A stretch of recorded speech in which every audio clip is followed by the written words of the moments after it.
Ce soir, dans Lumière intérieure, nous avons l'honneur de recevoir un écrivain et scénariste français, membre de l'Académie Goncourt, Didier Decoing. Bonsoir Didier Decoing. Bonsoir. On est très heureux de vous recevoir sur ce plateau de KTO. Vous êtes déjà venu, je crois. Oui, ça fait une petite dizaine d'années quand même. Et j'espère revenir dans 10 ans. Mais bien sûr, mais bien sûr. En tout cas, on est très heureux de vous recevoir. On vous reçoit dans une actualité qui est ce livre de Charles Desjaubert sur Pier Giorgio Frassati que vous avez préfacé. Et peut-être qu'on pourra parler plus tard, plus longuement de Pier lui, Giorgio. j'espère. Ah voilà, moi aussi j'espère. Mais là, on est heureux de vous entendre parler de vous. Alors, vous avez commencé par une carrière de journaliste. Oui, oui. Et puis après, vous êtes devenu écrivain. Oui, en fait, j'ai fait les deux en même temps. Mais j'étais un journaliste un peu fantaisiste au début. Trop fantaisiste. Par exemple, c'est une petite anecdote en passant, mais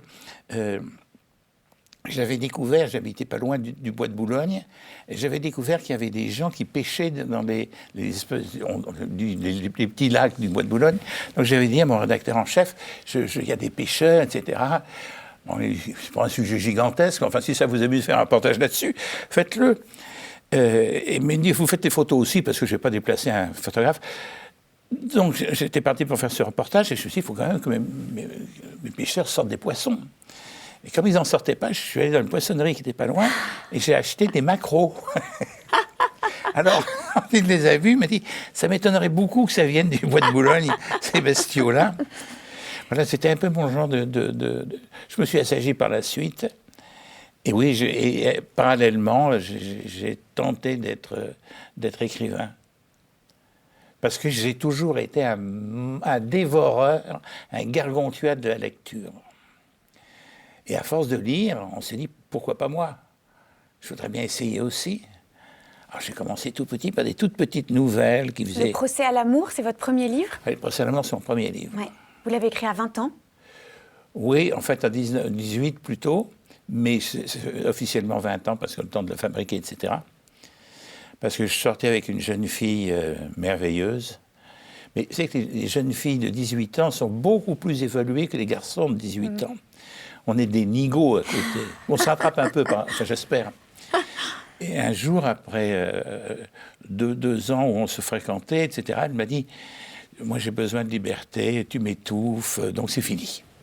Et comme ça, chirurgicalement parlant, elle est partie, en me disant qu'elle ne voulait plus me voir, plus m'entendre, etc. Une rupture totale. Donc je me dis, qu'est-ce que je fais? J'habitais au 5e étage. Je me suis dit, du 5e étage, puis c'est fini. Où je raconte cette histoire d'amour, pour essayer de la convaincre que un dernier plaidoyer c'est écrit. C'est comme ça que tout a commencé, voilà. Incroyable. Ça a commencé comme ça. Et j'écris tous les soirs, et ça finit par faire 200 pages à peu près. Et est-ce qu'elle l'a lu? Alors, je n'en sais rien. Mais ça a été le grand argument qui m'a fait accepter l'idée de le publier, parce que j'étais très, très, très, très pudique. Et finalement, il a échoué, sans que je le sache, entre les mains d'un éditeur. Sa secrétaire m'a téléphoné, voulez-vous passer voir M. Quérol? C'était Jean Quérol. Je suis allé le voir, il m'a dit, je vous donne, vous signez là en bas. C'était un contrat d'auteur. Je me dis, j'ai rien écrit, monsieur, moi. Ah, mais si, ça. Et puis il prend derrière lui mon manuscrit, mes 200 pages. Mais qui avait envoyé? Un collègue merveilleusement, génialement indiscret. Oh là là. Du journal où je travaillais, qui était le Figaro à l'époque. Et il avait trouvé ça, et il avait cru que c'était un roman, lui. Alors que moi, c'était une lettre à la jeune fille en question. Et il avait été touché par cette histoire, donc il l'avait envoyé. Et puis après, je pense qu'il a eu des scrupules, qu'il n'a pas osé me le dire. En fait, quel cadeau il vous a fait? C'est merveilleux, parce que je n'ai pas vécu cette espèce d'angoisse qu'ont tous les écrivains, savoir est-ce que l'éditeur va dire oui. Ouais. Et donc, Jean Quérol, je lui ai dit non, je ne veux pas publier ça, c'est personnel. Il dit, mais elle l'a lu ou pas? Votre question. Je lui ai dit, j'en sais rien, puisqu'elle ne veut plus que je lui parle. Il me dit, de toute façon, si vous voulez être sûr qu'elle le lise, signez là en bas à droite. Il sera dans toutes les librairies de France. Donc, elle sera forcément intriguée, elle le lira. Je n'ai jamais su si elle l'avait lu. On est tous très intrigués. Comment est-ce qu'on pourrait savoir? Ça, c'est là-haut. Oui. Vous lui demanderez là-haut, ça? Oh, il va y avoir du travail. Hein. Ouais. Ah, c'est incroyable.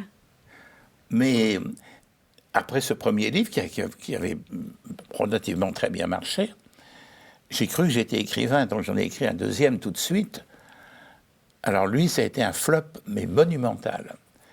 C'était Laurence, non? Non, c'était La mise au monde. Il y a eu Laurence, effectivement, qui était le redépart. La mise au monde, on est vendu 300. Ah, ça, C'est c'était pas beaucoup, marrant. beaucoup, Ah, oui. beaucoup. Ça, c'était la rue d'école qui commençait des écrivains. Oui, et d'apprendre le mot déception, qui est un mot très important. Oui. Dans la vie, on passe son temps à voler ou des illusions, si vous préférez. C'est plus joli, des illusions, que déception. Mais ça dit la même chose, en fait. Et moi, je pensais qu'après le succès relatif, mais quand même existant du premier volume, du premier livre, j'allais casser la baraque, quoi. Quelqu'un avait dit, c'est le successeur de François Sagan. Vous vous rendez compte? Je me dis, le Sagan masculin, eh bien oui, c'est 300 exemplaires. On l'oublie jamais, ça. Oui. Maintenant, à chaque fois que je publie un livre, je me dis, si j'en vends 301, j'aurais fait mieux que mon flop du début de carrière. Et je vous ai entendu dire d'ailleurs que, au fond, finalement, si une personne vous disait que ce livre l'avait touché, eh bien, ça vous suffirait. Largement. Et ça m'a amusée parce que je vous ai entendu dire ça. Et puis, dans le métro, le jour même, moi, j'ai rencontré une dame et je lui dis, je vais rencontrer Didier Decoing.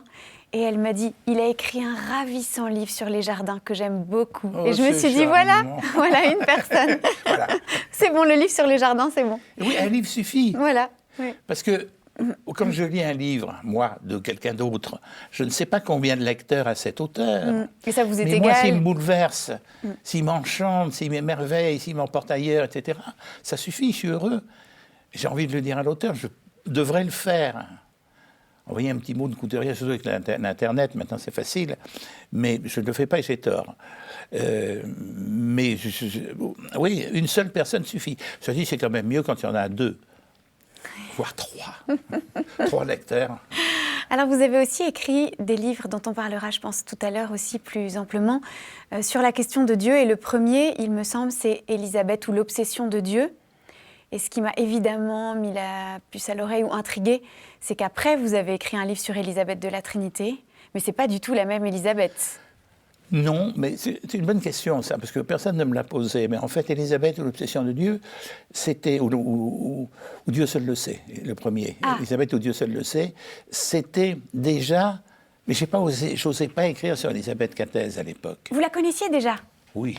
Ah, donc l'histoire de l'image que vous aviez trouvée, c'était avant ce premier livre, d'accord. Je la connaissais, je l'aimais. Enfin, je l'aimais. Oui, ça se voit que vous l'aimez. Très respectueusement. Oui. Mais je continue d'avoir pour elle une passion. Écoute pas Pierre Chauchot, elle est formidable. Ils se connaissent très bien, vous savez, maintenant. Ah, maintenant, ils se connaissent.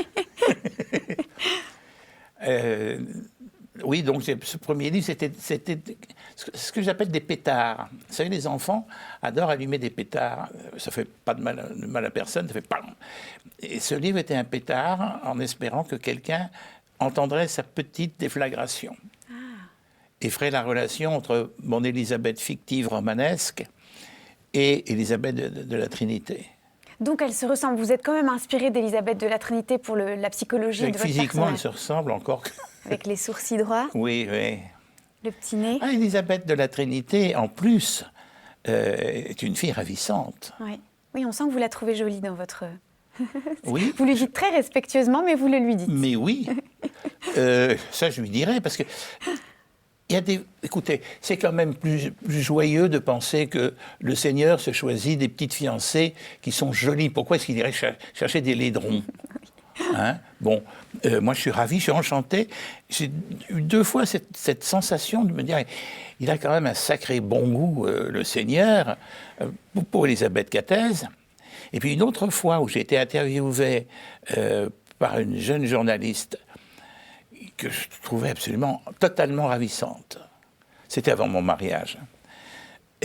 Donc à la fin de l'interview, je lui dis, j'aimerais vous revoir. Elle me dit, ça va être difficile. C'était une Québécoise. Ben, je lui dis pourquoi. Elle me dit parce que, à mon accent, je suis québécoise, mais je lui dis, mais moi je peux prendre l'avion et aller vous retrouver à Montréal, à Québec, où vous voulez. Elle me dit non, c'est pas ça, je serai très très près de vous, vous savez. Je comprenais rien à ce qu'elle me disait. Elle me dit parce que nous sommes lundi, vendredi je vais à Lisieux et je n'en sortirai plus, j'entre au Carmel. Waouh! Alors là j'ai compris qu'effectivement c'était pas la peine de... Mais il y avait une telle lumière dans cette jeune femme qui continuait de faire son métier de journaliste avec, j'allais dire, sans laisser transpirer ce qu'il apportait. Mais après, j'ai compris. Tout d'un coup, je l'ai regardé. Vous savez, comme au cinéma, quand on enlève un volet, on a l'image nette ou claire tout d'un coup. Tout d'un coup, il m'est apparu, je vais dire transfiguré, non, n'exagérons pas, mais dans sa vérité. C'était une carmélite en puissance. C'est une question de jour. Et elle continuait d'être une jeune femme élégante et charmante, s'intéressant, ou faisant mine de s'intéresser à la littérature, et à la mienne en l'occurrence. Je ne sais pas du tout ce qu'elle est devenue, mais je suis heureux parce que je me suis dit, là, en voilà une elle fait honneur. Au créateur. Au créateur, ben oui, mais cela dit, il devait savoir ce qu'il faisait quand il l'a créé. Hein. Mais pourquoi est-ce que les religieuses... Moi, j'ai une passion pour le Carmel, et les carmélites, évidemment. Mais pourquoi est-ce que ce serait forcément des laissés pour compte? Pourquoi est-ce que les servantes et les serviteurs de Dieu seraient des personnes ratées, acariâtres, grisâtres, brouilleuses? Non, pas du tout, il n'y a pas de raison. Si elles ont été effleurées par la lumière du Seigneur, elles doivent être... Vous savez, quand vous renversez des paillettes au moment de Noël, on jette des trucs brillants un peu partout sur l'arbre de Noël, partout. Il y en a qui tombent par terre, qui tombent sur vous, etc. Et les gens, au moment de Noël, vous remarquerez peut-être, sont plus scintillants qu'à d'autres moments, parce qu'ils ont des petites paillettes de Noël sur eux. Et bien voilà, je trouve que c'est très joli de penser qu'il y a des paillettes de Dieu sur certaines personnes. Et qu'en quelque sorte, oui, elles ont l'illumination. Ça doit être intolérable dans le sens réel du mot, insupportable, intenable de regarder Dieu. Même avec d'autres yeux que nos yeux humains, même avec les yeux de la foi, etc. Parce que c'est immense. Il est immense. Et je me dis que le jour où je serai en face, je mourrai, quoi. Mais qui est-ce qui a dit ça? C'est Paul ou Pierre, l'un des deux saints, ou Qui disent quoi? Qu'on ne supporte pas la vie. On ne peut pas supporter. On ne peut pas voir Dieu sans mourir, Saint Paul. Saint Paul, ouais. Hein. Je crois que c'est très vrai. Il faut que nous ayons une autre nature. Parce que là, vivant, s'il apparaissait là maintenant, vous, je ne sais pas, mais moi, en tout cas, je meurs. Enfin, il y a une implosion qui se passe. Mais de temps en temps, cette lumière de Dieu effleure des êtres. Pier Giorgio, Élisabeth de la Trinité, et tant d'autres, hein, parce que c'est merveilleux. Le monde de Dieu est jalonné de saints. C'est toutes les petites lumières, il y a partout. C'est comme les lampions des arbres de Noël. On est éblouis par toutes ces petites lumières qui scintillent. Il y a une bleue, une jaune, une verte, une rouge. Et oui, tout ça est assez beau dans le fond. On a bien de la chance. Et attendez, on a de la chance, et c'est rien à côté de celle qui nous attend. Parce que moi, je me dis que, dans le fond, l'avantage de vieillir, c'est qu'on se rapproche de l'échéance. Et l'échéance, certaines personnes la voient avec terreur. Moi, je la vois avec... C'est même pas de l'espérance, c'est au-delà. Je me dis, tout ce qu'on est en train de vivre là maintenant, il y a des moments prodigieux dans la vie, même à mon âge, il y a encore plein de moments de jubilation, de vraies grandes joies. Mais c'est rien à côté de ce qui nous attend de l'autre côté. C'est rien du tout. C'est de la roupie de Sansonnet. Donc vous avez hâte. J'ai hâte. Oui, non, parce que si j'avais hâte, ça voudrait dire que je méprise les joies de maintenant. Non. Mais disons que j'ai certitude de... Vous êtes déjà ébahi. Ah oui, je suis déjà ébloui. Ah oui, ou ébahi, vous avez raison, c'est plus juste. Oui, oui. Je suis très sensible à une phrase qu'avait prononcée Anne-Christ. Il y a beaucoup de maisons dans la demeure, de demeures dans la maison de mon père. Je me dis donc, chacun d'entre nous, chacun ou chacune d'entre nous, aura son logis, fait pour lui. Alors, ayant Dieu comme architecte, décorateur, etc., c'est comme on peut se réjouir d'avance, donc ça va être absolument magnifique. On a déjà. Ouais. Moi, ça me donne hâte. Ben oui, ça me donne hâte. C'est comme quand on attend les grandes vacances. Oui. Quand on imagine la plage au soleil, le léger bruit du ressac, le bleu de la mer, etc., le cri des mouettes, on dit que ça va être chouette. Quand on pense à ça dans le métro à 6 heures du soir. Bon, et ben c'est pareil là. Bon, ce sera beaucoup plus beau que la plage au soleil. Alors, on va passer à la deuxième partie de cette émission, avec ces 4 mots que vous entendrez ici dans votre oreille, vous m'entendrez. Et puis, à partir de ces 4 mots, vous direz ce qu'ils vous inspirent. Et puis après, je reviens. J'espère qu'ils ne sont pas trop compliqués. Non. Si vous les avez tout choisis. est simple, c'est moi qui les ai choisis. D'accord. En vous lisant et en vous écoutant, donc j'espère que vous y trouverez chez vous. Ok. À tout de suite. À tout de suite.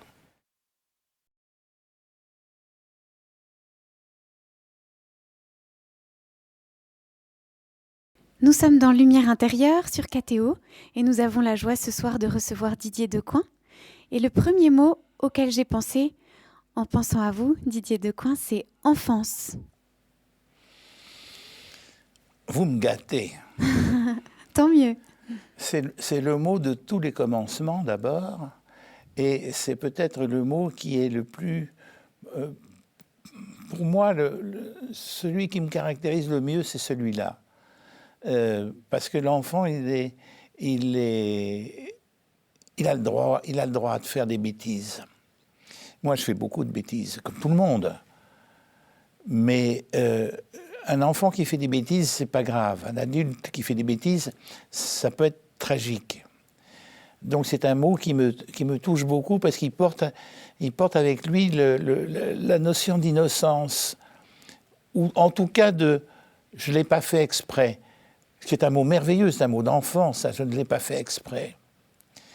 C'est un mot qui me rappelle les mots du Christ sur la croix. Mon Père, pardonne-leur, ils ne savent pas ce qu'ils font. Ils ne l'ont pas fait exprès, c'est presque ça que Jésus voulait dire.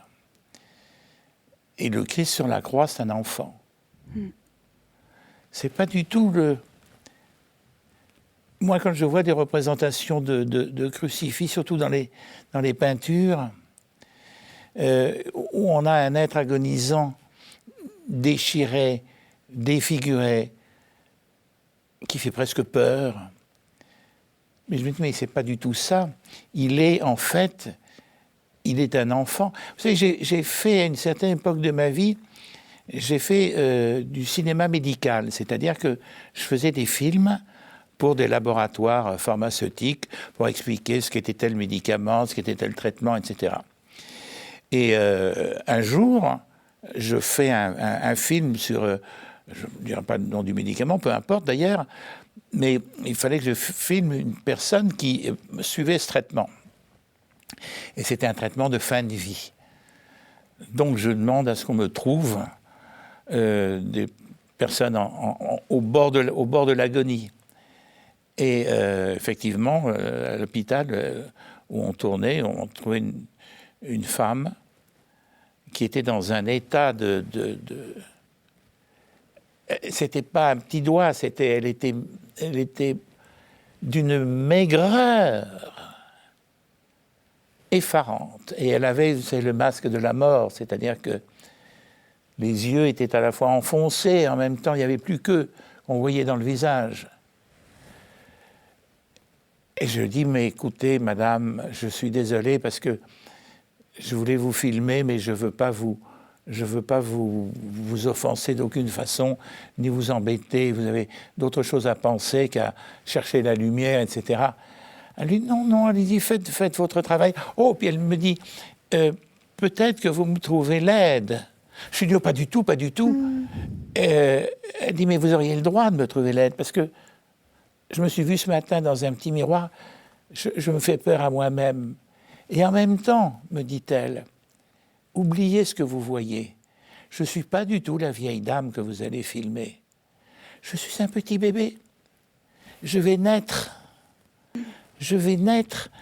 dans quelques heures. Quand on dira « elle est morte », quelqu'un d'autre, quelque part, dira « elle vient de naître ». Alors ça, j'ai trouvé ça, de la part d'une mourante, extraordinaire. C'est un des plus beaux partages de ma vie, d'avoir entendu ça. Et je pense que quand je vois des personnes, ça m'arrive très rarement, mais très malades, je pense ça, ce sont des enfants. Ils vont vers la naissance. Moi, je suis dans le monde de la mort, je suis dans le monde des adultes. Eux, ils vont vers la naissance. Et l'enfant, non seulement il est porteur d'une innocence innée, si je puis dire, mais en même temps, il est porteur d'une joie permanente. Si la joie existe quelque part, elle existe chez les chats, les chiens et les enfants, et d'autres animaux qui savent jouer, les dauphins, si vous voulez, ou les éléphants. Mais c'est ça qui est merveilleux chez l'enfant, c'est la capacité à passer des larmes à un éclat de rire déferlant qui vous coule sur place. Ça rit bien, ça sait bien rire, un enfant.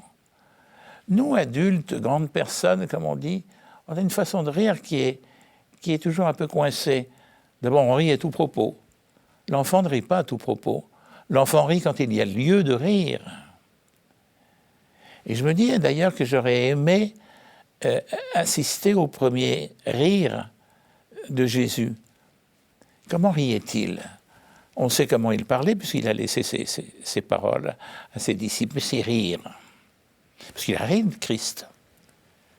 Ce n'est pas un personnage enfermé dans une sorte de... On peut être, comme il a été, il pouvait être le Fils de Dieu et le Fils de l'homme, et en même temps être un être pétri forcément de joie, puisque lui savait tout. Il savait vers quoi allait la vie, pourquoi elle avait été, entre guillemets, inventée, créée, la vie. Pourquoi Dieu avait tellement besoin d'une humanité à aimer. C'est comme quand on se prend un petit chaton tout mouillé sur la route, on le récupère, on vient à la maison, il fait chaud, je vais m'occuper de toi. Je me dis toujours que Dieu a fait ça avec les hommes. Parce qu'on est vraiment des petits chatons mouillés. Et il nous prend, il nous dit, viens à la maison. Il fait chaud. Et c'est vrai qu'il fait chaud chez lui. Il fait chaud, il fait lumière, il fait couleur, et il fait rire. Alors le rire de l'enfant, c'est cette chose inépuisable qui moi, me ravit. Alors, votre père, je crois, dont vous avez parlé dans ce livre qui lui est dédié, Henri Decoing, votre père, vous dites qu'il vous a fait une enfance très heureuse.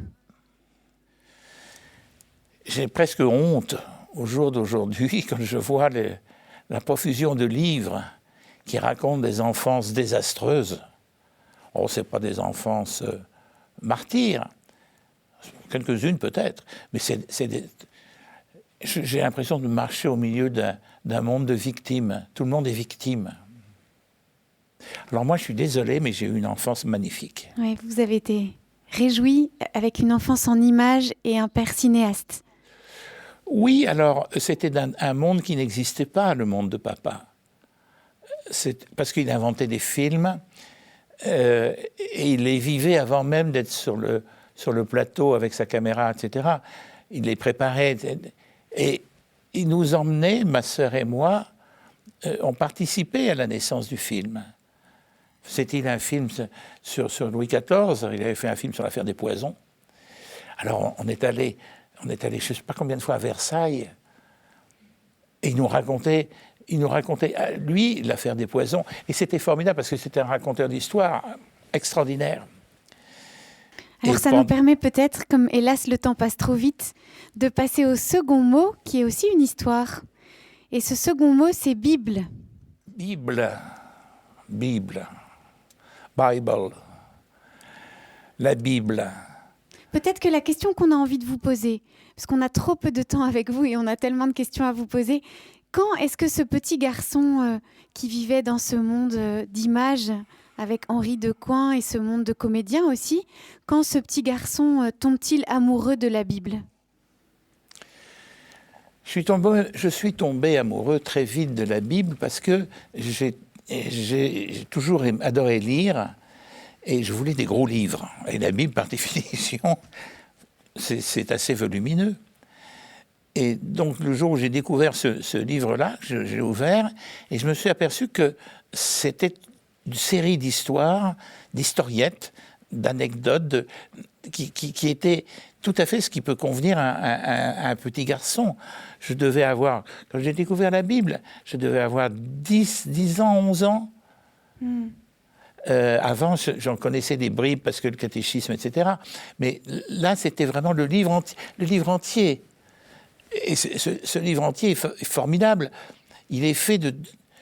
C'est une tapisserie de Bayeux, si j'ose dire, parce que c'est une mise en succession de tellement d'histoires. Il y a tellement de rois et de reines, il y a tellement de guerres et de paix, il y a tellement de miracles, il y a tellement de mystères, il y a des choses fabuleuses. Jonas avalé par un poisson, c'est extraordinaire. Rejeté par le poisson, parce qu'il ne voulait pas aller à Ninive, alors le poisson le crache sur la rivière de Ninive. Il y a des histoires inouïes dans la Bible. Inouïes. Aucun écrivain n'est capable d'inventer ce qui est dans la Bible. Alors, la Bible, c'est l'Ancien et le Nouveau Testament. Mais quand je pense à la Bible, c'est vrai que j'ai tendance à penser à la réunion des deux, mais beaucoup à l'Ancien Testament. Que nous, catholiques, nous lisons peut-être moins parce qu'on réserve ça à nos amis des églises réformées, etc. C'est vrai que c'est plus anglo-saxon, plus protestant que catholique, la Bible. Après votre père, il y a une histoire très touchante que vous racontez. Juste au moment de sa mort, il vous a demandé de vous faire que vous lui fassiez connaître l'Évangile, n'est-ce pas ? Oui, mon père ne croyait en rien, sauf en la vie, en sa femme, en ses enfants et au bonheur sur terre, mais ça s'arrêtait avec le couperet de la mort. Et vous voyez que moi, je m'intéressais à ce qu'il y avait au-delà du couperet en question. Il dit, comment tu peux croire, etc. Je dis, papa, c'est trop compliqué de t'expliquer ça, je ne suis pas doué pour ça. Mais il me dit, mais il doit y avoir des livres. Je dis, ben écoute, il y en a un en tout cas, c'est les évangiles. Si tu lis ça, tu vas comprendre pourquoi, j'espère que tu vas comprendre, pourquoi moi je suis attiré par ce qui est raconté là-dedans, et par celui qui a vécu ça. Et donc je lui ai donné les 4 évangiles. Et il les a lus avec fascination. Est-ce que ça a changé quelque chose pour lui ? Je crois que oui. Ça lui a donné aucune certitude, c'est sûr, mais l'espérance probablement. Il était incroyant, je vous l'ai dit, mais je pense qu'il est mort espérant. Je ne sais pas qu'il est devenu croyant, mais il est devenu espérant. Parce que ce livre l'avait interpellé. C'est la grande force de... Le Christ est un interpellateur, c'est quelqu'un qui passe son temps, quand vous lisez ses pérégrinations en Terre Sainte, qui passe son temps à interpeller les gens. Zachée, tu sais, aujourd'hui, quelqu'un va descendre dîner chez toi, donne-moi à boire, dit-il à la Samaritaine. C'est quelqu'un qui s'intéresse évidemment aux autres, mais il les appelle. Il a appelé ses 12 disciples. Et je crois que papa est quelqu'un qui a été, à l'arrivée, a été appelé. Et vous aussi, vous avez été appelé. Vous parlez quelquefois d'une expérience qui vous est arrivée un 8 septembre. Diriez-vous que c'était comme un appel de Jésus? Je crois que c'était une réponse. Plus qu'un appel, ce qui m'est arrivé un 8 septembre était une réponse. Peut-être que vous pouvez expliquer aux téléspectateurs. D'abord, c'était un cadeau magnifique. C'était une soirée normale, pour un jeune homme normal. Et la nuit était tombée, j'étais dans ma chambre. Et tout allait bien, tout allait bien. Et puis je suis allé, il y avait un lavabo dans cette chambre, je suis allé me laver les dents, pardon du détail trivial, et je n'oublierai jamais avec quel dentifrice, parce qu'il a il a le goût d'une révélation. Je n'ai pas donné son nom à l'antenne parce que ce serait too much comme pub, mais j'en ai le goût dans la bouche, et j'allais dire j'en ai le goût dans le cœur. Et au fur et à mesure que je me lavais les dents, une certitude m'est tombée dessus, qui était, je sais enfin pourquoi Dieu n'existe pas. C'était la certitude du non. Et au fur et à mesure que je me disais, je vais raconter ça au monde, je suis détenteur d'une connaissance inouïe. Nietzsche peut aller se coucher, hein. Renan aussi, tous ceux qui croient en des trucs là. Moi, je sais pourquoi il n'y a pas de Dieu. Et au fur et à mesure que je pensais ça, autre chose prenait la place de cette négation. Et l'autre chose, c'était Dieu est là et il t'aime. Et l'image que j'en ai, c'est le vase dans lequel on a laissé croupir de l'eau. Et c'est dégueulasse, ça sent pas bon l'eau croupie. Et que quelqu'un vide, parce qu'on va mettre de l'eau fraîche et transparente dans ce vase, donc il faut d'abord enlever la saleté qui est dedans. Et donc on nettoie le vase. Et on met de l'eau propre. Et en timing, c'est difficile de savoir combien de temps s'est écoulé, mais tout d'un coup, ça a été une sorte d'explosion. J'étais arrivé à la conclusion totalement inverse de celle qui avait mis en marche tout ça. Je savais que Dieu existait et qu'il nous aimait tous. Et ça a été un truc fou. Et le jour se levait, et j'ai regardé par la fenêtre, donc ça avait duré longtemps. Et j'ai regardé par la fenêtre, et il faisait plutôt beau, et je me suis dit, tiens, il fait Dieu.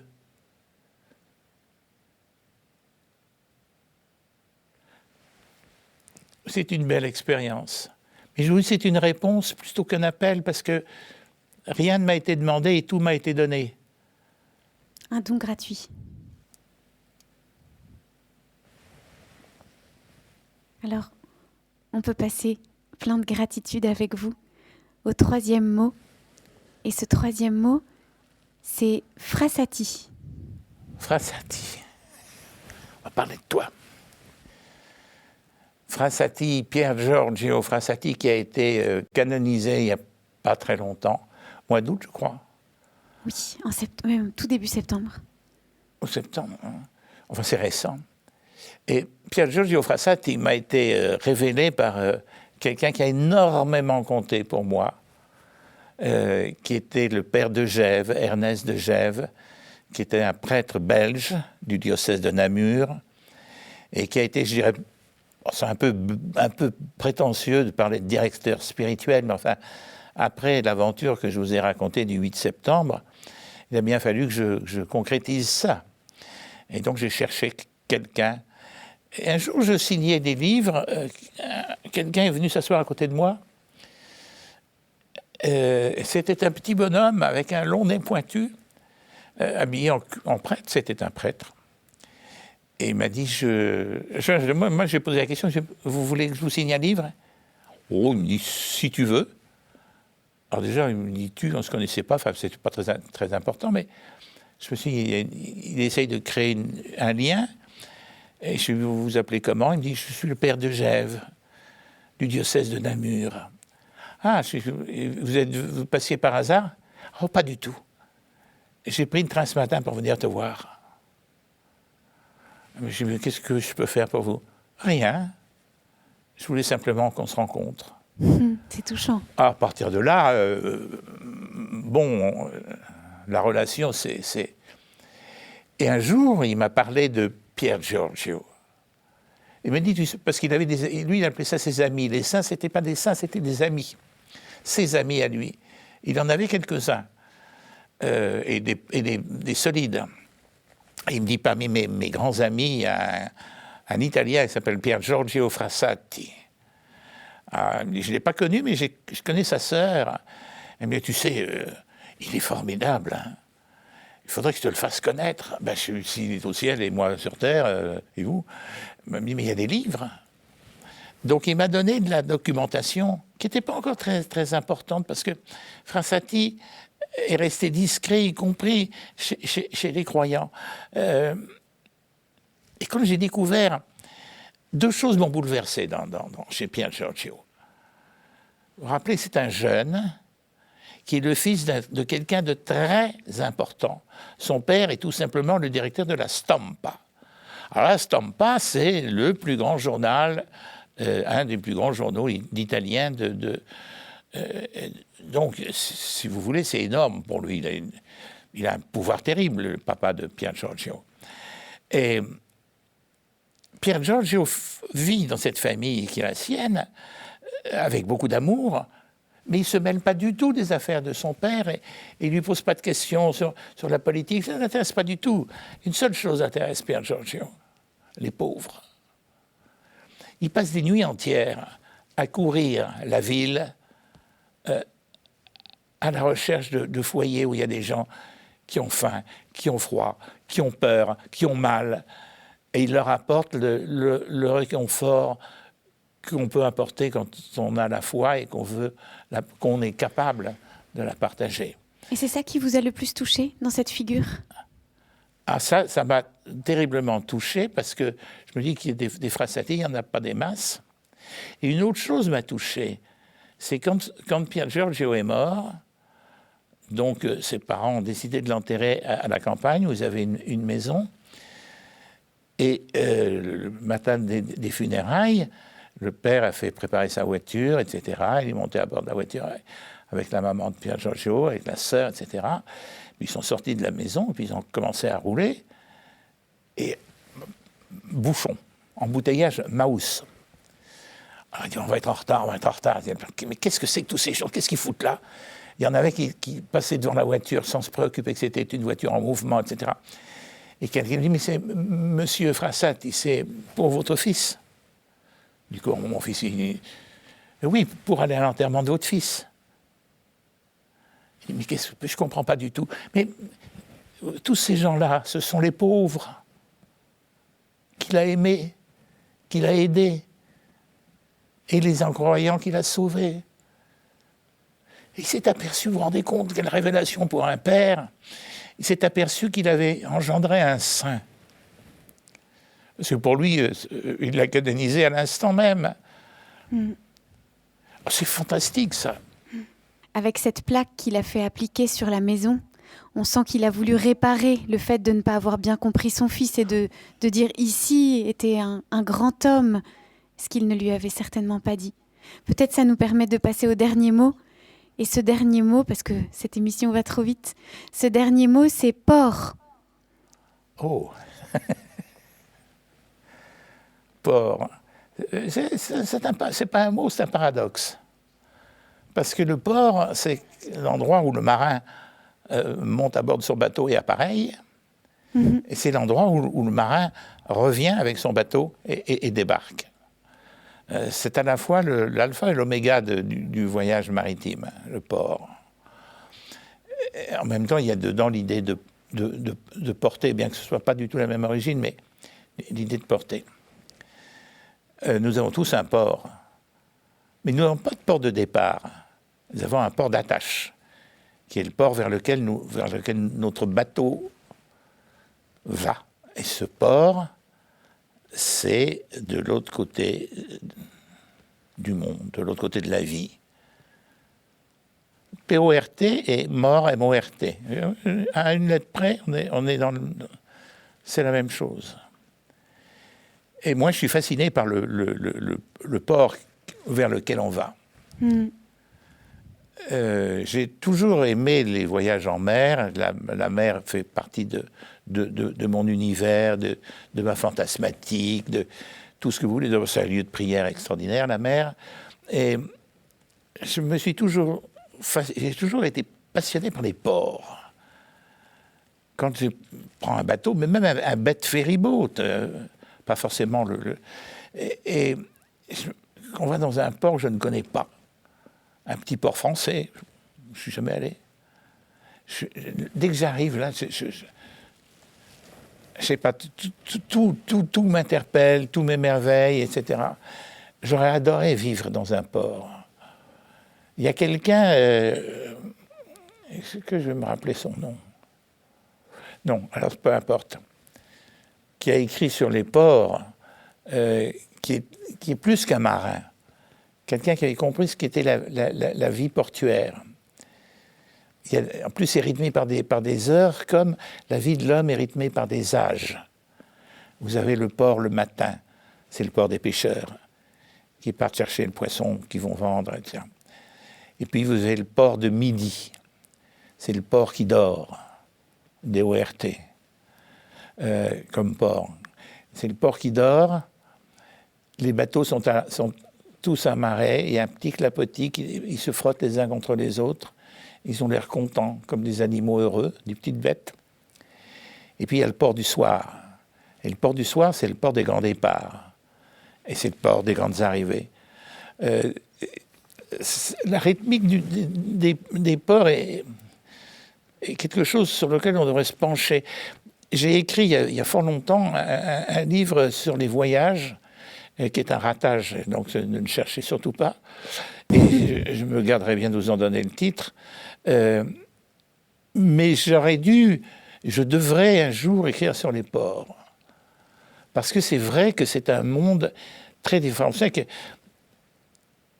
pour le marin, quand on est en mer et qu'on cherche un port, il y a quelque chose de force. Tous les marins vous le diront, c'est extrêmement émouvant le moment où vous voyez soit les feux qui vous indiquent qu'il est là, le port, le feu rouge et le feu vert qui sont au bout de la jetée, soit simplement l'odeur du port. Quand vous êtes en mer, la mer ne sent pas grand-chose en soi.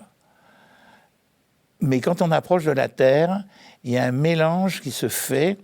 Et l'odeur de la mer à proximité du port est très extraordinaire. Moi, j'ai beaucoup aimé les ports et j'ai beaucoup marché dans les ports. Et je voudrais... Il y a un livre qui a un titre très beau, « Les quais sont toujours beaux ». Je ne sais plus qui l'a écrit, mais c'est un livre que j'ai chez moi et qui raconte justement ça, la splendeur des quais où les foules passent. Alors, il y a les émigrants aujourd'hui. Hier, c'était les gens qui partaient pour New York avec le groom, ses boutons d'oreilles, son chariot qui portait les bagages, etc. Merci Didier Descoings. Nous allons passer à la dernière partie de cette émission maintenant. Et je vais vous retrouver tout de suite. Ah, chic. À tout de suite.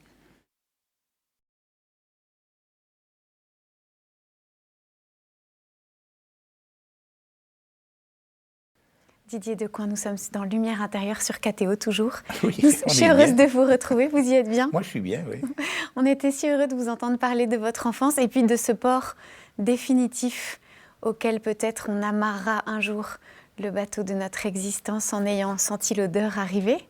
Oh, ça serait impressionnant. Je vous ai entendu dire dans une autre interview que vous aimiez particulièrement le texte des Béatitudes. Et que ces béatitudes, vous aimeriez que ce soit le texte de votre enterrement, vous disiez. Ah oui, mais c'est grandiose. C'est ce qu'on attend tous. On passe son temps à dire, regardez ce qui est en train d'arriver à X ou Y, c'est dramatique, c'est tragique, il faudra un chevalier blanc, Ivanhoé, où es-tu? Bon, et les béatitudes répondent à ça. On connaît tous des gens malheureux, où on est soi-même très malheureux. Et tout d'un coup, quelqu'un est sur une montagne, il nous dit, mais t'inquiète pas, tout va très bien. Heureux, sois heureux. Car, voilà, c'est prodigieux. Rien que ça vous ferait croire en Dieu. Aucun homme n'est capable d'inventer ça. Aucun.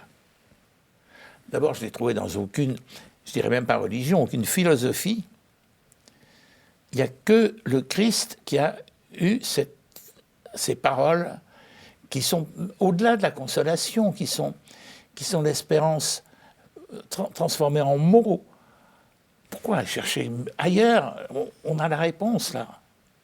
Ce que vous trouvez tellement original, c'est qu'il est dit « tu es déjà heureux maintenant ». Oui, bah évidemment. Parce que dire « tu seras consolé », déjà c'est une promesse inouïe, mais ce que vous trouvez l'originalité que vous n'avez jamais entendu dire ailleurs, c'est « déjà maintenant tu es heureux ». Oui, il y a des fulgurances de joie qui échappent au... Ça m'est arrivé 2-3 fois avec l'Eucharistie. Moi, je suis quelqu'un qui aime beaucoup, c'est un petit mot pauvre, l'Eucharistie, je trouve ça formidable. Penser que c'est vraiment le corps et le sang du Christ, c'est pas facile de s'en convaincre. Et soi-même, on ne peut pas s'en convaincre. Il n'y a que lui qui peut nous en convaincre. Et il m'est arrivé 2-3 fois au moment de l'Eucharistie, d'éprouver une sensation de jubilation intense. Vous savez, ça me rappelle la petite Élisabeth de la Trinité dont on parlait tout à l'heure, à Dijon, quand elle était jeune fille. Quand elle allait communier, et qu'ensuite elle revenait reprendre sa place, les gens, paraît-il, ils en ont donné témoignage, la regardaient et la trouvaient transfigurée. Et ça, je me dis, c'est fantastique. Et ça, qu'est-ce qui a fait ça? C'est ce petit morceau de pain, qui n'est même pas du pain d'ailleurs. En plus, ça a très bon goût. C'est un goût étrange, l'hostie. Enfin, voilà. Et pourtant, ça ne l'a pas empêché, d'ailleurs vous le décrivez très bien dans votre livre, de passer par des grandes obscurités et même une agonie. Vous décrivez une agonie pas simplement physique, mais de l'âme, où elle est tellement angoissée d'ailleurs avant ses vœux perpétuels qu'il faut faire venir un prêtre pour la rassurer. Elle était prête à ne pas les prononcer, ces vœux perpétuels. Donc il y a quand même une obscurité d'essayer de suivre ce Christ des béatitudes. Mais la petite Thérèse de l'Enfant Jésus aussi l'a connue. Je dis la petite Thérèse, la grande Thérèse de l'Enfant Jésus. Quand elle dit, tout d'un coup, tout ce que je voulais, tout ce que je croyais, j'ai compris que c'était faux. Rien. Bon, le port a disparu pour Thérèse. Le port a disparu, oui. Ah oui. Alors là, vous vous trouvez au milieu de l'océan, ballotté par les vagues. Et le port n'existe pas. Non. Les instruments sont tombés en panne. C'est terrible. Donc la foi n'est pas non plus une promenade tranquille. Oh non, oh que non, oh que non. Mais c'est pas non plus un danger permanent. Il y a des ports où on peut faire halte, des escales. Hein. Non, c'est pas une promenade tranquille parce que